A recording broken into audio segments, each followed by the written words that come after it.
বৃষ্টির দিনে বিশেষ করে বর্ষাকালে আমাদের বাঙালিদের একটা খুব ফেভারিট খাবার আছে। নিশ্চয়ই বুঝতে পারছেন আমি কিসের কথা বলছি। জি প্রিয় দর্শক, আসসালামু আলাইকুম। দি রসুই রেসিপিতে আরেকবার স্বাগতম আপনাদের। আজকে রসুই রেসিপিতে খিচুড়ি থাকছে। আজকে খিচুড়িটা নর্মাল রান্নার চাল দিয়ে করে দেখাবো। আর এই খিচুড়িটা এতটাই স্বাদের যেটা খেতে মাংসেরও দরকার হয় না। আর মাংস দিয়ে খেলে তো সেটা যেন অমৃতের মতো লাগবে। ছোট্ট একটা রেসিপি, রিকোয়েস্ট করব রেসিপিটা শুরু থেকে শেষ পর্যন্ত দেখার জন্য। যদিও ছোট্ট একটা রেসিপি, কিন্তু এই রেসিপিটাতে অসংখ্য টিপস থাকছে। শুরুতেই আমরা চাল এবং ডালের মিশ্রণটা রেডি করব। এজন্য একটা বাটি নিয়েছি, দেখুন 3 কাপ রান্নার চাল নিয়ে নিচ্ছি। 3 কাপ চাল নিয়ে নিলাম। চালটা এই জন্য মেপে দিচ্ছি, চাল এবং ডালটা মেপে দিলে সুবিধা যেটা, এটার পানির মেজারমেন্টটা পারফেক্ট ভাবে করা যাবে। হাফ কাপ মতো মটর ডাল দিয়ে দিচ্ছি। হাফ কাপ মসুর ডাল। 3 কাপ চাল এবং টোটাল 1 কাপ ডাল হলো টোটাল 4 কাপ। চাল এবং ডালটাকে খুব ভালোভাবে ধুয়ে নিতে হবে।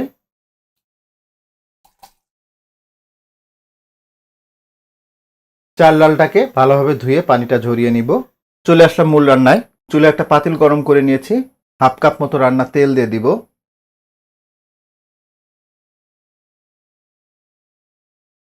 1/4 কাপ মতো রান্নার তেল দিয়ে দিলাম। দিব হাফ কাপ পেঁয়াজ কুচানো। পেঁয়াজগুলোর কালারটা পরিবর্তন হয়ে আসা পর্যন্ত এগুলোকে একটু ভেজে নিব। দেখুন পেঁয়াজগুলো কিন্তু অনেকটাই নরম হয়ে আসছে। এখন এখানে হাফ টেবিল চামচ আদা বাটা দিচ্ছি হাফ টেবিল চামচ রসুন বাটা।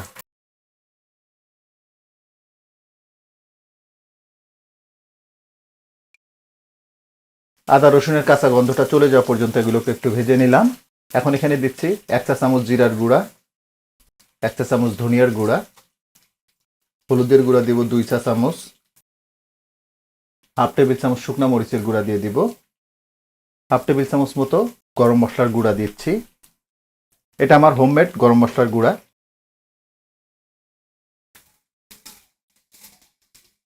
হাফ কাপ মতো পানি দিয়ে দিলাম যাতে শুকনো মশলাগুলো পুড়ে না যায়।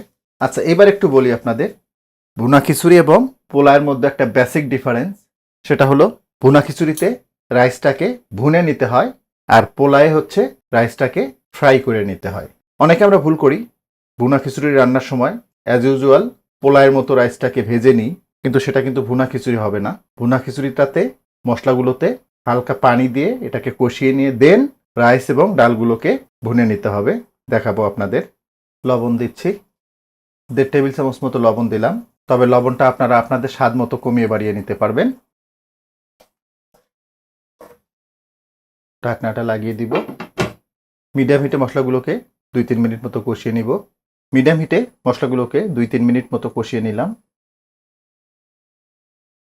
মশলাটা থেকে সুন্দরভাবে তেলটা ছেড়ে দিয়েছে।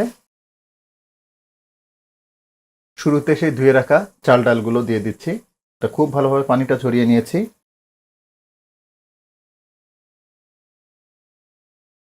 দেখুন, যেমনটা বলতেছিলাম আপনাদের, ভুনা খিচুড়িতে রাইস এবং ডালটাকে ভুনে নিতে হবে। আর ভুনে নেওয়ার জন্য যথেষ্ট পরিমাণ মশলার গ্রেভিটা আছে, এই গ্রেভিটাতেই রাইস এবং ডালটাকে ভুনে নিতে হবে। নিশ্চয়ই বুঝতে পারছেন এই গ্রেভিতে রাইসটা ভুনাই যাবে, ফ্রাই হবে না। চুলার জালটাকে মিডিয়ামে রাখবো।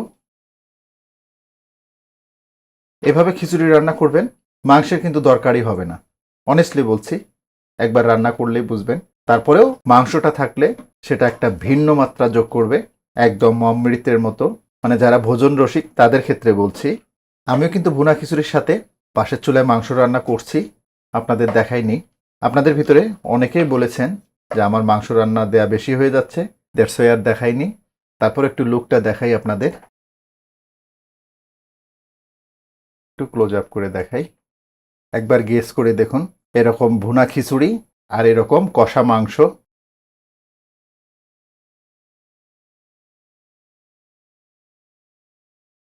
মিডিয়াম হিটে চাল ডালগুলোকে প্রায় 8-10 মিনিট মতো আমি ভুনে নিলাম। দেখুন কত চমৎকারভাবে ভুনা হয়ে গেছে। এখন পানি দিতে হবে, গরম পানি। যেহেতু আমরা টোটাল এখানে 4 কাপ চাল ডাল নিয়েছি, পানি দেব তার double, that means near about 2 litre.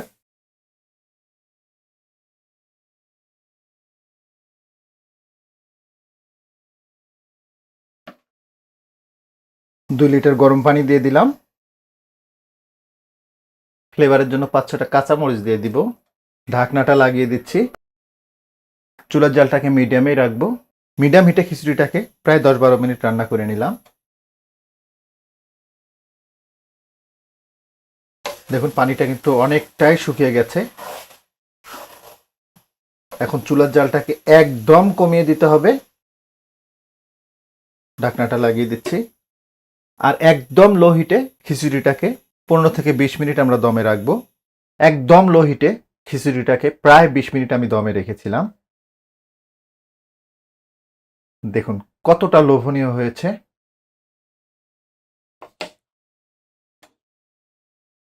এই খিচুড়িটা এতটাই স্বাদের হয়, জাস্ট একবার রান্না করলেই বুঝবেন কতটা ঝরঝরে। ঝুম বৃষ্টি আর এরকম ভুনা খিচুড়ি, সাথে লাল ভুনা মাংস। একবার গেস করে দেখুন খাওয়াটা কোন লেভেলের হবে। এইবার সেই ভুনা মাংস।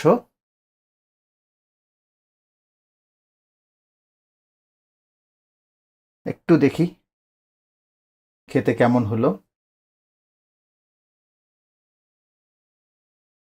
যদিও অনেক গরম।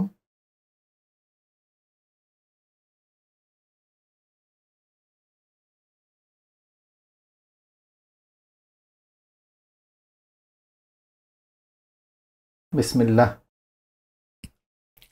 আলহামদুলিল্লাহ। আল্লাহর নিয়ামত কতটা স্বাদের হতে পারে একবার খেলেই বুঝবেন। বৃষ্টির দিনে এরকম ভুনা খিচুড়ি সাথে ভুনা মাংস, এই খাবারটা আমাদের বাঙালিদের ঐতিহ্য। আশা করব এই বর্ষায় একবার হলেও এই রেসিপিটা করবেন। আমার বিশ্বাস সবাই খুব মজা করে খাবে। তো আজকে এ পর্যন্তই। সবাই অনেক ভালো থাকবেন, সুস্থ থাকবেন, নিরাপদ থাকবেন। আল্লাহ হাফেজ।